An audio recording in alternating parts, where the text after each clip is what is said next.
Côté de Ngelmedouka et à l'instant, connecté depuis Yaoundé, monsieur Ghislain Pirasano, avec le cœur enflammé joie ce matin, une Dora, la quintessence et une du journaux paru dans la capitale politique. Bonjour messieurs, c'est à vous l'antenne. Également, Sofiane, je vous accueille évidemment le cœur enflammé de joie, vous, mais également les millions de téléspectateurs de Canal 2 International, ceux de Canal Matin notamment, eh bien, ils sont tous les bienvenus à l'occasion de la revue de presse sur Canal Matin et donc sur Canal 2 International. On va commencer ce matin par une question qui est d'ailleurs formulée par le quotidien camerounais à capitaux publics, j'ai nommé Cameroun Tribune, au sujet de la pandémie rampante dans le monde entier, mais également au Cameroun, à savoir la Covid-19. La question est la suivante, qu'en est-il des personnes infectées puis guéries? Cameroun Tribune édition de ce jour se pose la question justement concernant ceux qui ont été guéris, si ces personnes-là peuvent se récontaminer et récontaminer également d'autres personnes. Les hommes de science n'y apportent pas encore de réponse définitive et autant le dire, tout est définitivement provisoire. Sur la matière, l'urgence étant donc la prévention par l'observance des mesures barrières, aussi bien pour les personnes qui n'ont jamais été infectées que celles qui ont été infectées puis guéries, eh bien, l'ancien malade pouvant devenir un nouveau malade, conclut justement ce dossier de Cameroun Tribune au caractère on ne peut plus médico-sanitaire. Il faut bien entendu prendre soin des personnes qui ont été guéries parce que ces personnes-là manifestement peuvent être réinfectées et infecter également les voisins. Et puis, il est bon de faire la part des choses pour parler ainsi de la communication gouvernementale, communication politique donc au Cameroun. Les réseaux sociaux, selon le gouvernement de la République, ont fait circuler l'information selon laquelle il négocie, lui, le gouvernement, avec les leaders séparatistes, y compris ceux qui sont en géol pour parler des prisons camerounaises, pour faire la lumière. René Emmanuel Sadi, le ministre camerounais en charge de la communication, s'est exprimé hier à travers un communiqué qui a d'ailleurs été rendu public et donc Cameroun Tribune a une copie originale. À terme, il n'y a pas officiellement de telles négociations. La volonté politique est justement à la culture et à l'entretien de la paix, toutes choses restant égales par ailleurs. D'ailleurs, Info Matin, le journal de Dieu de Nam va dans le même sens ce matin pour y affirmer justement cette posture gouvernementale. Il n'y a aucune négociation probante entre le gouvernement de la République et les leaders des mouvements séparatistes du côté du nord-ouest et du sud-ouest camerounais. Elle n'est pas non plus envisagée avec les mêmes personnes dont les procès sont par devant les tribunaux et les cours au Cameroun.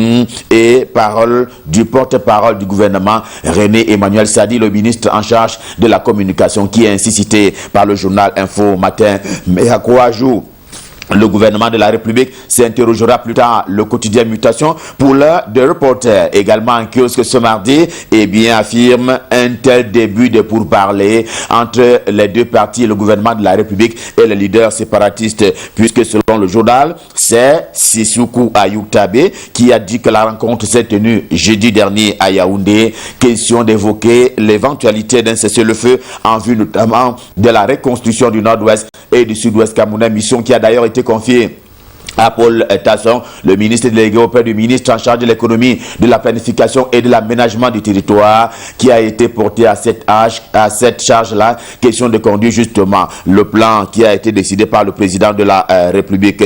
D'ailleurs, réalité, le journal de Pongware qui traite de cette question ce matin en vous allez le voir.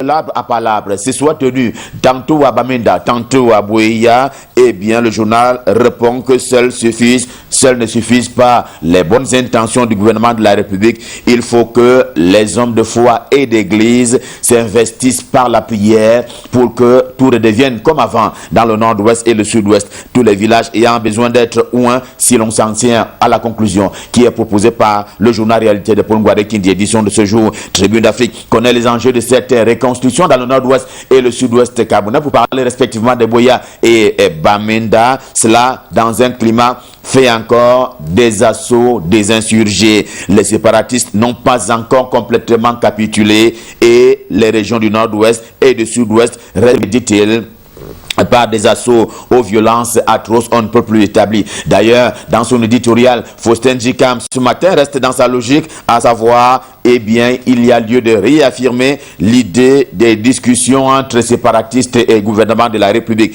Et selon lui, selon Faustin Djikam, les indépendantistes anglophones affiche la montée, mais attention, prévient encore l'auteur de cet éditorial, il faut établir une différence entre ces séparatistes-là et ceux qui disent porter leur parole au devant de la scène. The Guardian Post, quotidien camerounais d'expression anglaise au siège imposant, doit toujours justement à son existence, et d'ailleurs, l'une de ses sources en termes d'information à cette crise dite anglophone, il est donc ce matin dans une situation d'embarras elle-même difficultueuse. Et cela à ses yeux, tant il ne sait plus qui dit la vérité entre le gouvernement de la République et les séparatistes. Eh bien, voilà la question que se pose le journal ce matin. C'est d'autant plus que les séparatistes estiment que la palabre a bel et bien commencé, ce qui a été démenti formellement hier par le ministre René Emmanuel Sadi en charge de la communication.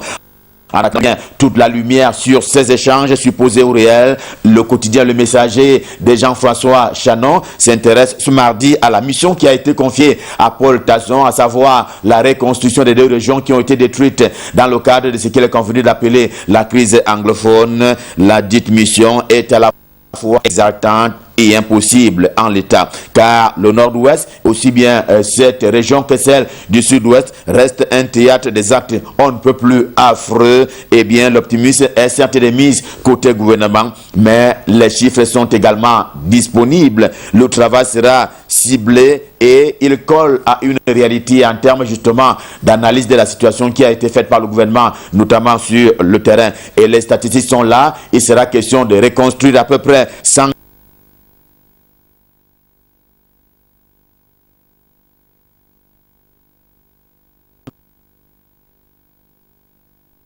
fumée, autant que 400 points d'eau, 12 000 maisons privées. Voilà quelques-uns des chiffres qui sont relevés ce matin et révélés d'ailleurs par le quotidien Le Messager à propos de ce qui doit être reconstruit. Et il faut également ajouter à cette longue liste-là quelques 300 000 documents privés, entre autres faits à reconstituer et donc à reconstruire du côté du nord-ouest et du sud-ouest camerounais. Mais la guerre n'est pas terminée, conclut le quotidien Le Messager ce matin, qui en appelle justement à une méfiance et une prudence de la part du gouvernement de la République, qui doit pouvoir ainsi convaincre et vaincre d'ailleurs quelques-uns géopolitique et même géographique camerounais. Il faut compter à l'engagement des pouvoirs publics, les décideurs, ceux qui sont à des postes de pouvoir et ou de décision, à l'instar de Samuel Mvondo Ayo. Lui, c'est le ministre directeur du cabinet civil de la présidence de la République, c'est l'homme du président pour qui et pour le compte de qui des éclaircissements sont faits sur certaines affaires qui l'auraient concerné, à savoir Martinez Zogo, l'affaire de Samuel Lima ou encore celle plus précédemment concernant l'affaire de l'immeuble CNPS, Caisse nationale de prévoyance sociale. Les sénateurs juniors, eux, ont leur tribune. D'ailleurs, leur tribune porte leur nom même, à savoir les sénateurs juniors. Et pour ainsi dire, ils suivent les traces de tous les jeunes qui se meuvent dans tous les secteurs de la vie nationale. C'est le cas justement de celui qui est déjà consacré député de la session parlementaire qui s'achève bientôt aussi bien à l'Assemblée nationale qu'au Sénat. L'élu de la nation, pour parler ainsi de Cabral Libi, qui marque de sa présence à l'hémicycle du Palais des Congrès, en vertu bien entendu de la pertinence et de la permanence de ses interventions. Allez-y demander au ministre et de la culture pour parler de Pierre Ismaël Bidounkpat, qui est passé à la trappe mais sauvé par le PAN Kavaye Gedjebril, le président de l'Assemblée nationale, lorsque Cabral Libi dénoncera plus tard ce qu'il considérait comme le caractère arbitraire et même corrompu de la loi portant sur les associations culturelles. Dixit ainsi le journal Les Sénateurs Juniors. Mutation, le journal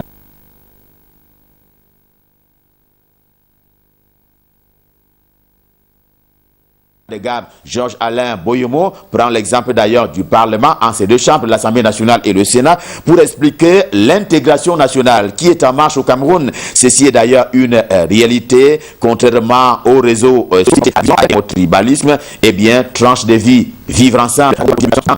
L'intégration des Camerounais au quotidien, il est justement par les milieux professionnels. Cela se matérialise et sur tous les fronts à caractère social. Voilà quelques-uns des clichés qui sont proposés par le quotidien Mutation ce matin pour montrer comment l'intégration nationale et le vivre ensemble peuvent également se compter parmi les Camerounais. Le quotidien dit par la suite que cet idéal est soutenu par l'armée dont on sait qu'elle est au front en nocturne comme en diurne. C'est ainsi que les soupçons des violations des droits de l'homme ont été dissipés par Serge Atonfak. C'est le chef de la division de la communication au ministère de la Défense du Cameroun. On lui prête également la qualité de porte-parole de ce département ministériel qui a tout presque expliqué justement pour réparer un tort a priori bien entendu attribué à l'armée camerounaise en matière de violation des droits de l'homme. Le quotidien bleu, c'est le journal Manmana, le jour du jour, qui n'a pas pour autant oublié l'explosion d'une bombe artisanale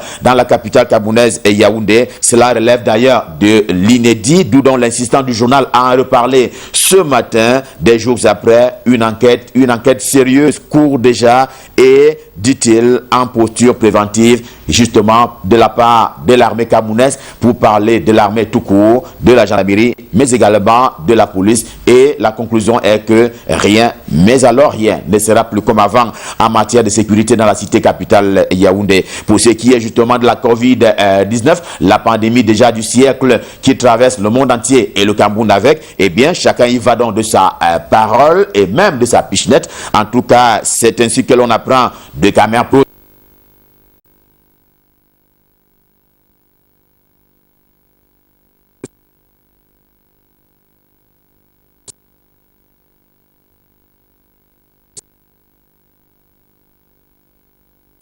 Et des patients par milliers.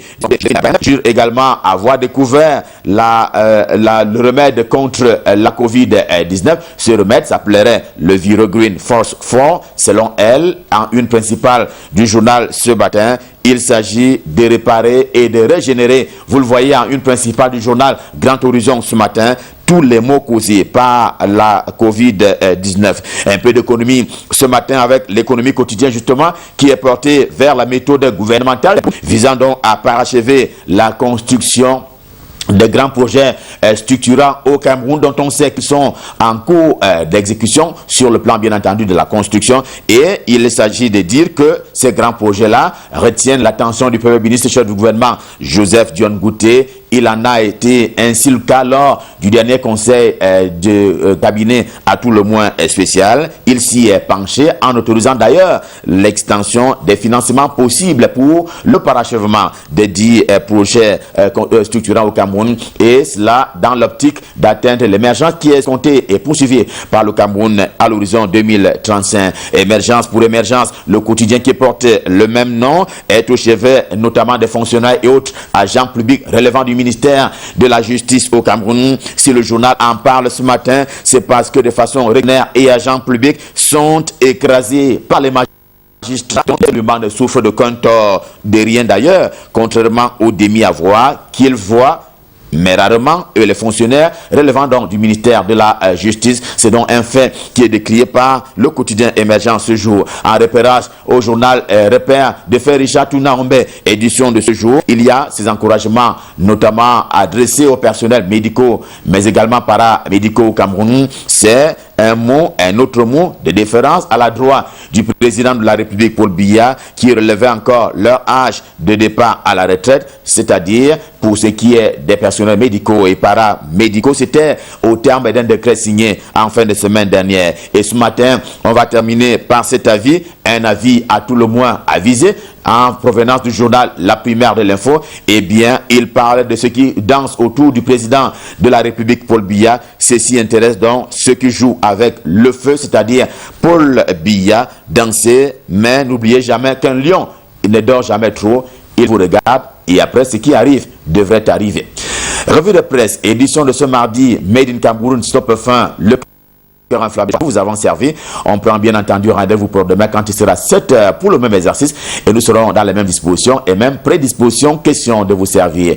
Pour le moment, je vous invite à cœur joie de repartir du côté des Douala pour retrouver Thierry Carole et Soflan pour la suite et la fin de Canal Matin et tenez-vous tranquille, le plaisir sera un régal. Je leur passe donc le pouvoir. C'est à vous Soflan, c'est à vous Thierry Carole, c'est à vous Douala. Merci Monsieur Gislain Pierre Sono, et d'ailleurs ce matin nous allons une fois de plus adresser nos félicitations à tous ces avocats qui ont prêté serment hier déjà ici à Douala. Félicitations à tous ces avocats. Parmi ces avocats d'ailleurs on a un qui fait partie de la grande famille d'Adomouv à l'époque en 2005. Eh bien il s'agit désormais de Maître Arban, Maître Arban Bienvenu Désiré, Maître Arban Bienvenu Désiré qui est devenu avocat. Eh bien félicitations mon très cher, c'est le début de la carrière, que de belles choses à l'horizon. On vous le souhaite. Voilà, il est 7h passé de 18 minutes. Excellente journée à monsieur Ambroise Foguet qui nous suit certainement sous le ciel des Bolova et qui prépare des très belles choses pour nous. Merci beaucoup Ambroise. On va s'intéresser maintenant à une page bleu azur et on se reprend tout juste derrière pour parler de reconnaissance de dette. Tiens, il faut toujours penser à faire une reconnaissance de dette, même si c'est avec votre mari. Et pour ceux qui sont à la maison, qui vivent au sous-sol, qui ne savent pas qu'il pleut dehors, en sortant il faut avoir le manteau, le parapluie, parce que dehors là c'est grave. À Douala, c'est la dame pluie qui a pris le relais et qui prend le dessus. Allez, la page de pub.